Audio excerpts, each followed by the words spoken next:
নমস্কার দর্শক বন্ধুরা, কিচেন কুইন পায়েল চ্যানেলে আপনাদের সবাইকে জানাই অনেক অনেক স্বাগতম। আমি আজ আপনাদের দেখাবো একই পদ্ধতিতে খইয়ের উপড়া, খইয়ের মুরগি এবং খইয়ের মোয়ার রেসিপি। তো চলুন আর বেশি দেরি না করে ঝটপট শুরু করে দেওয়া যাক আজকের রেসিপি। খইয়ের মোয়া, খইয়ের উপড়া এবং খইয়ের মুরগি তিনটেই বানানোর জন্য আমাদের সবার প্রথম লাগবে কিন্তু গুড়। আমি যার জন্য এখানে কিন্তু আখের গুড় নিয়ে নিয়েছি এবং সেটিকে কড়াইতে দিয়ে একটুখানি জল দিয়ে এটাকে গলিয়ে নেব। আপনারা যদি এত ঝামেলা করতে না চান তাহলে যে ঝোলা গুড়টা থাকে সেটা দিয়েও কিন্তু আপনারা এই রেসিপিটি বানাতে পারেন। জল কিন্তু আমি এখানে একদম সামান্য পরিমাণেই ব্যবহার করেছি। জলটা দেওয়ার কারণে কিন্তু গুড়টা তলায় লেগে যাবে না, ওই কারণেই একদম সামান্য জল দিয়ে আমি কিন্তু এটাকে গলিয়ে নিচ্ছি। আমাদেরকে একটুখানি হাতে সময় নিয়ে কিন্তু এটিকে গলিয়ে নিতে লাগবে। গুড়টা যতক্ষণ গলছে ততক্ষণ তোমরা একটু কমেন্টে জানিও তোমরা কে কোথা থেকে আমার ভিডিওটি দেখছো। বিগত কয়েকটি ভিডিওতে আমি তোমাদের অনেক ভালোবাসা পেয়েছি, তবে কিছুদিন ধরে আমি আর রেগুলার ভিডিও পোস্ট করতে পারছি না, তার জন্য সবার প্রথমে ক্ষমা চেয়ে নিচ্ছি। তবে চেষ্টা করব যাতে তোমাদেরকে রেগুলার আপডেট আমি দিতে পারি। গুড়টা একটু নরম হয়ে যাওয়ার পরেই আমি কিন্তু এটিকে একটু খুন্তির সাহায্যে কেটে নিচ্ছি যাতে খুব তাড়াতাড়ি গলে যায়। তারপরে কিন্তু গলে গেছে আর আমি এখানে গ্যাসের ফ্লেমটাকে হাই করে দিয়েছি। এই সময় আর গ্যাসের ফ্লেমটাকে লো রেখে কোনো লাভ নেই, কারণ গুড়টাকে কিন্তু আমাদের খুব ভালোভাবে পাক দিয়ে নিতে লাগবে। তো যতক্ষণ না খুব গাঢ় হয়ে একটি সুতো টাইপের পড়ছে ততক্ষণ কিন্তু আমরা এই গুড়টাকে পাক দিয়ে নেব।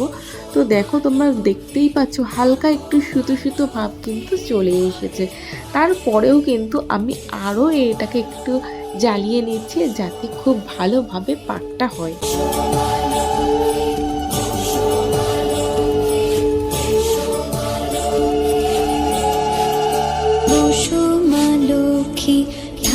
এখানে কিন্তু আমাদের গুড়টা খুব ভালোভাবেই পাক হয়ে গেছে, ওই কারণে আমি কিন্তু গ্যাসের ফ্লেমটাকে এবারে বন্ধ করে দিচ্ছি। আর ওদিকে আমি নিয়ে নিয়েছি কিছুটা পরিমাণে খই।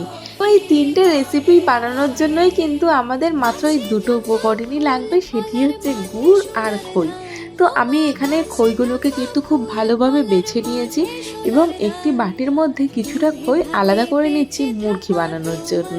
তো আমরা এখানে সবার প্রথমে বানিয়ে নেব খইয়ের উপড়া।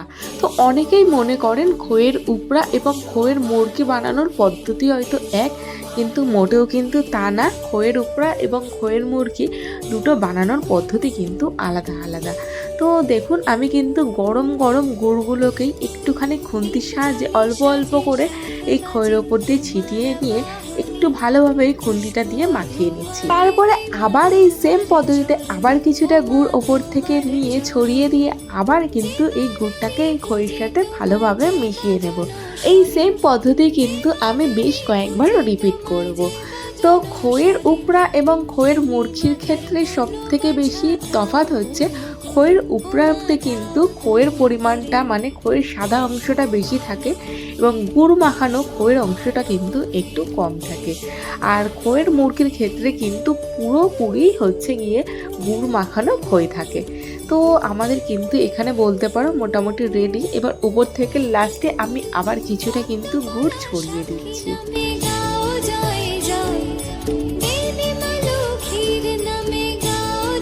তো এই তো খুব সহজ পদ্ধতিতেই কিন্তু তৈরি হয়ে গেল আমাদের খইয়ের উপড়ার রেসিপি। তবে আমি কিন্তু এটাকে খুব বেশি ঠান্ডা করব না, কারণ আমি কিন্তু এই খইয়ের উপড়াগুলো দিয়েই খইয়ের মোয়াগুলো বানিয়ে নেব। এই খইয়ের উপড়াগুলো যদি ঠান্ডা হয়ে যায় তখন কিন্তু এগুলো ছেড়ে ছেড়ে যাবে, সেই সময় কিন্তু আর এই খইয়ের মোয়াগুলো বানানো যাবে না। আপনারা যদি মনে করেন খইয়ের উপড়া দিয়েই খইয়ের মোয়া বানাবেন তাহলে কিন্তু একটু গরম গরম থাকা অবস্থাতেই খইয়ের মোয়াগুলোকে বানিয়ে নিতে লাগবে।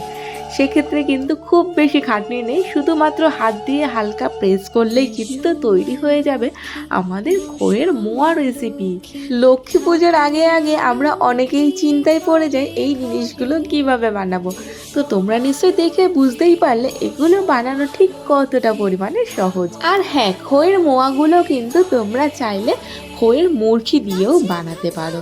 তো তোমরা এর পরেই দেখতে পারবে আমি কিভাবে খইয়ের মুরগিটা তৈরি করে নিচ্ছি। তো খইয়ের মুরগি বানানোর জন্য আমি এখানে সবার প্রথমে গ্যাস অন করে দিয়ে ওই গুড়টাকে কিন্তু আবার বসিয়ে দিলাম। তো তোমরা দেখতেই পাচ্ছ গুড়টা ঠিক ঠান্ডা হয়ে গেছে, ওই কারণে কেমন পরিমাণে জমাট বেঁধে গেছে। তো কোনো চিন্তা নেই, একটুখানি তাপ লাগলেই কিন্তু গুড়টা আবার গলে যাবে ঠিক আগের মতো। তো আমি এবারে আবার একটুখানি জাল দিয়ে একটুখানি কিন্তু এটাকে নাড়াচাড়া করে দেবো, যতক্ষণ না গুড়টা খুব ভালোভাবে গলে যাচ্ছে।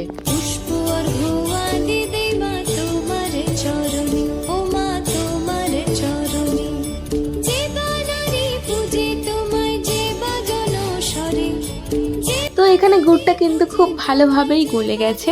এবারে আমি যেই খইটুকু আলাদা করে নিয়েছিলাম সেই খইটুকু কিন্তু এর মধ্যে দিয়ে নিলাম। তারপরে এবারে এই খইগুলোকে খুব ভালোভাবে এই গুড়ের সাথে নাড়িয়ে চাড়িয়ে খুব ভালোভাবে মাখিয়ে নেব। তো চারপাশটাই কিন্তু ভালোভাবে খইটাকে মাখিয়ে নিচ্ছি, যাতে প্রতিটা খইয়ের গায়ে কিন্তু খুব ভালোভাবে গুড় লেগে যায়। তো এই ব্যাস, আর কিছুই না। এই কিন্তু খুবই সহজ পদ্ধতি খইয়ের মুরগি বানানো। তো দেখতে দেখতে কিন্তু আমাদের খইয়ের মুরগিটাও তৈরি হয়ে গেল। এবার নিশ্চয়ই তোমরা খইয়ের উপরা এবং খইয়ের মুরগির মধ্যে তফাৎটা বুঝতেই পারলে। তো চলো এবার তিনটেকেই একসাথে তোমাদেরকে দেখিয়ে নিই। তো এই যে প্রথমে রয়েছে খইয়ের মোয়া, তারপরে খইয়ের মুরগি, তারপরে রয়েছে খইয়ের উপরা। তো চলো আজকের ভিডিওটা তাহলে এই অবধি। ভিডিওটি ভালো লাগলে অবশ্যই একটু লাইক কমেন্ট শেয়ার করে দিও। যারা এখনও অবধি চ্যানেলটি সাবস্ক্রাইব করনি তারা প্লিজ একটু চ্যানেলটি সাবস্ক্রাইব করে দিও। পাশে থাকা বেল আইকনটি ক্লিক করতে কিন্তু একদম ভুলো না, যাতে আমি আরও যাতে নতুন ভিডিও ছাড়বো সেই ভিডিওর নোটিফিকেশান তোমাদের কাছে সবার আগে পৌঁছে যায়।